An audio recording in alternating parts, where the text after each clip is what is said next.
Good afternoon on what is a bright, clear but mild afternoon. It is Saturday 28th of May. I'm in the Reading Nook with a nice hot cup of tea.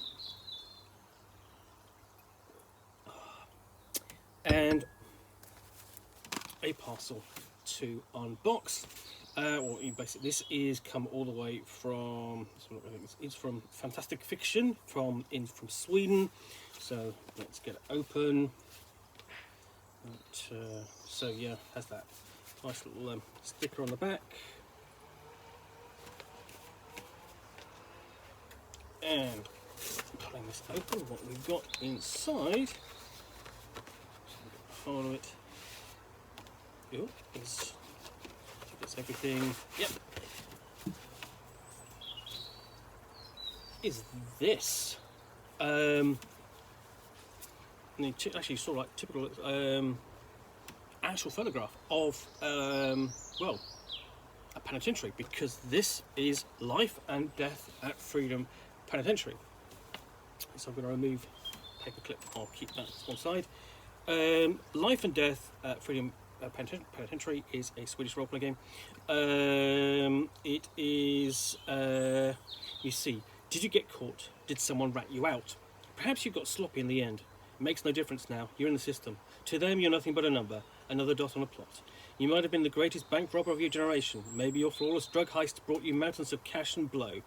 Or perhaps you just couldn't help but to find new creative ways of killing people. Whomever you once were, you're no longer that person. From the moment onwards, you're nothing but an inmate at Freedom Penitentiary, and here you will atone for your crimes.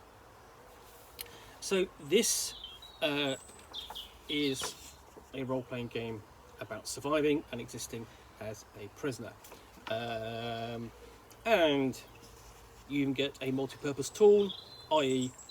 a toothbrush and combined with a shank. Essentially, Life and Death at Freedom Penitentiary is a tabletop role-playing game. As a player, you take the role of a criminal individual sentenced to prison for the crimes they've committed. The game is set within an old, very big, dark penitentiary. The game revolves around hardships of being an inmate in an unruly and hostile environment, trying to survive, tackling the ever-changing intrigues and mysteries that take place within the walls of the penitentiary, avoiding or perhaps seeking confrontation, dealing with the ever-watchful eyes of the fascist guards that love to torment you. And let's be honest, you most likely deserve it.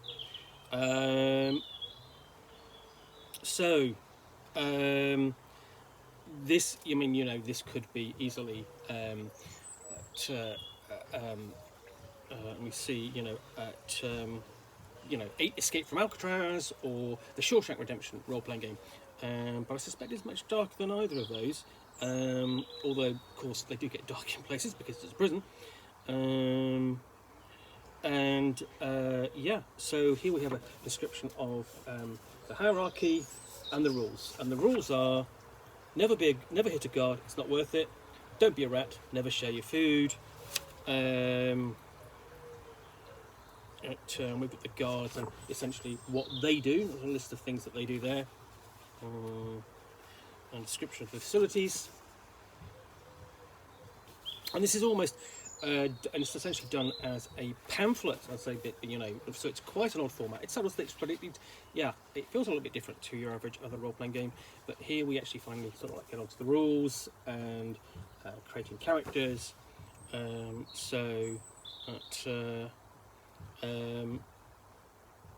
Essentially, it's a dice ball system, and you're rolling, 2, 3, or 4 dice, and hoping to get 9+ to consist of conditional success, or 12+ to be a regular success. Result of 15 is a flawless success. So it's a little bit sort of like Powered by the Apocalypse, a little bit. And then we have general features. The character's got muscle, sense, smarts, acting, and so on, notoriety. And then these are, let's have a look, it doesn't tell you how much they are, but you also got talents like verbal provocation, intimidate, act on impulse, strong hands, handle a gun, handle a knife, counting, magic trick, dialects, so on. And I've got a quick guide to fighting. There's actually quite a small combat section there, just considering. More of a section on getting better, i.e., in this role-playing game, it's easy to damage to inflict harm and damage on someone than it is for them to recover from it, which is, you know, actually, you know, how realistic this is, how it should be. And character creation, you're assigning basically an array of stats and choosing an archetype, which might be a member of the family, an acrobat, goon, so on, loon, professor, art activist, loner. So you're choosing an archetype, and then you choose the crime you you committed. So it might be assault, manslaughter, murder, mass murder, drug trafficking, money laundering, smuggling, fraud, and so on. So these are serious crimes. They are enough to put you away for years, and you get bonuses for all of these. You know, they increase your character's stats and abilities, and then we have a table for determining your length of sentence.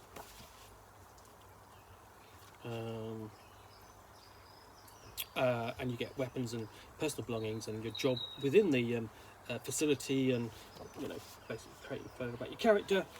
So you get so essentially there is quite a lot of information here about character creation. Really, that sort of runs from 11,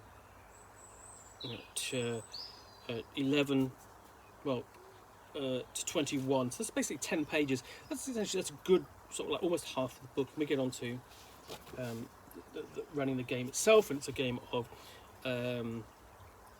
essentially a penitentiary, a game where you have a closed existence, where you've got things changing and not changing. It's a game of light horror, and so on. And then, you know, it's talking about what you do at the start of the session and things you can do during the session. Start of the session is roll for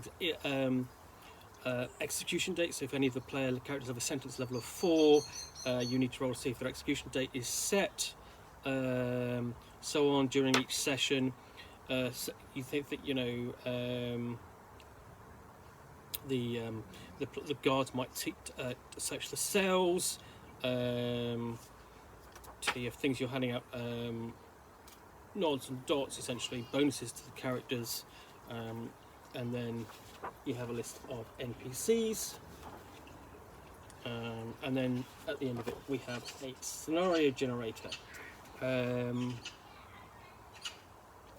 It's interesting that this is potentially really a game of sort of like a very limited campaign, or a very limited one shot. I think possibly one of the problems with it I can see is going, well, how long do you play this for? How far do you go in playing this role-playing game, you know, beyond its limits?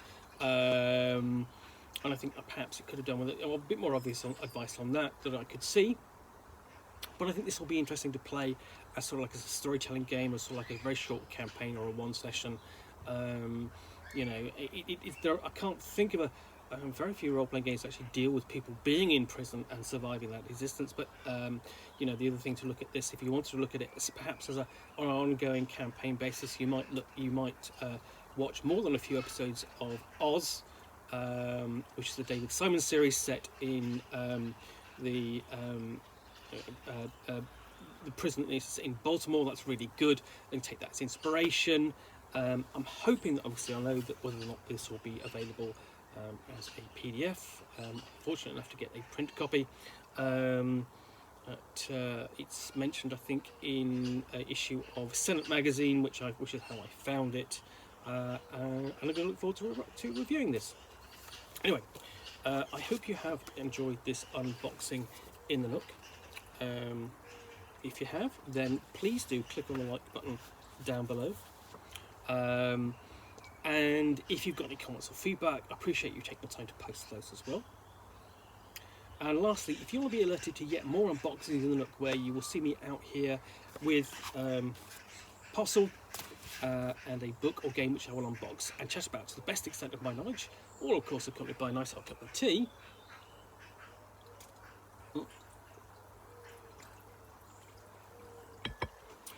then please do hit that subscribe button down below. In the meantime, thanks again for watching, and I'll be back again soon with another unboxing in the Nook. Bye for now.